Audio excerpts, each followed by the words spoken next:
नमस्कार, बहुत स्वागत है आप सभी का। मैं हूं आपके साथ मोनिका ठाकुर और आप देखना शुरू कर चुके हैं कच्चा चिट्ठा। आज कच्चा चिट्ठा में सबसे पहले बात करेंगे नेतन्याहू की हमास को खुली धमकी की। अमेरिका में प्रधानमंत्री नेतन्याहू ने जिन सख्त तेवरों के साथ हमास को खत्म करने का ऐलान किया है, उससे साफ हो चुका है कि आने वाले दिनों में अमेरिका भी हमास के ऊपर हमला जरूर करेगा।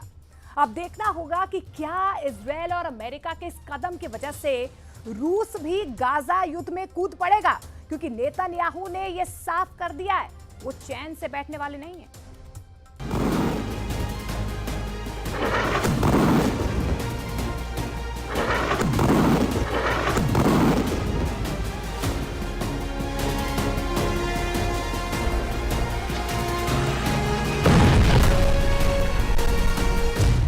अमेरिका में नेतन्याहू का ऐलान, जिंदा नहीं बचेगा हमास।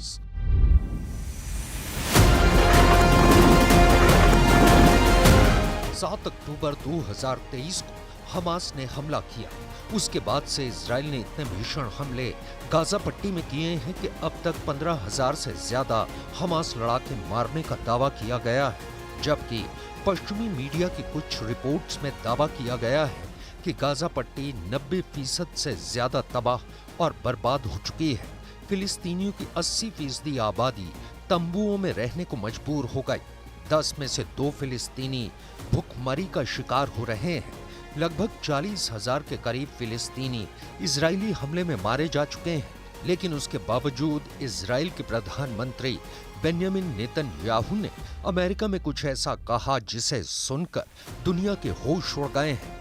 हम आपको पूरी खबर दिखाएंगे, लेकिन उससे पहले ये जान लीजिए कि जिस वक्त नेतन्याहू अमेरिका की वॉशिंगटन में कैपिटल बिल्डिंग में अमेरिकी संसद के जॉइंट सेशन को संबोधित कर रहे थे, उस वक्त गाजा पट्टी में इजरायली सेना क्या कर रही थी। जरा देखिए, दक्षिणी गाजा के खान यूनुस में फिलिस्तीनियों को कैसे डबल मौत मिल रही है।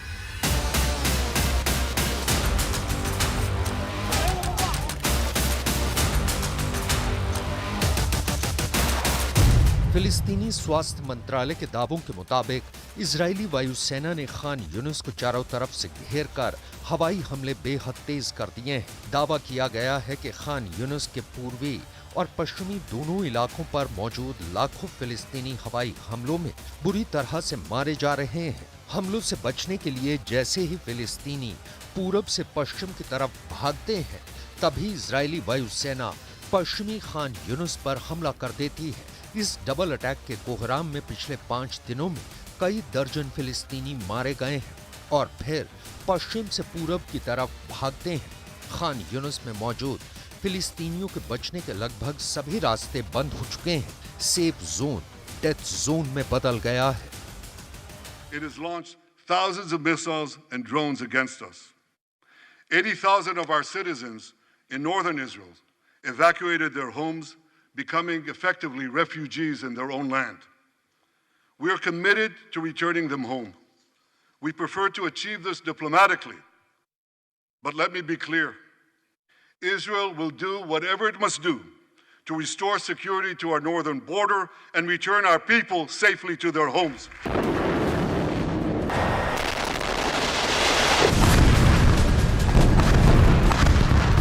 इजरायली सेना का साफ कहना है कि फिलिस्तीनियों की बस्ती और शरणार्थी कैंपों में हमास के लड़ाके छिपे हुए हैं, जिसकी वजह से फिलिस्तीनी मारे जा रहे हैं।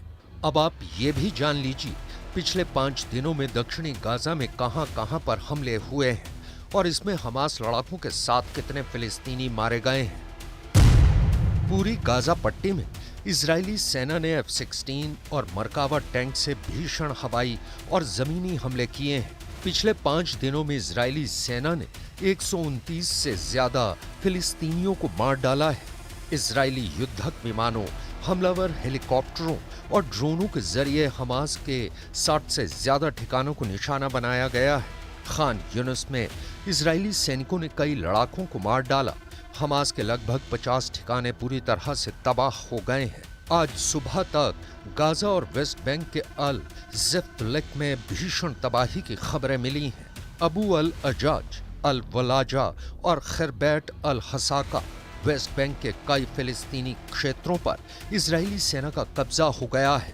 घबराए हजारों फिलिस्तीनी आदेश न मिलने के बावजूद जान बचाने के लिए इधर उधर भाग रहे हैं।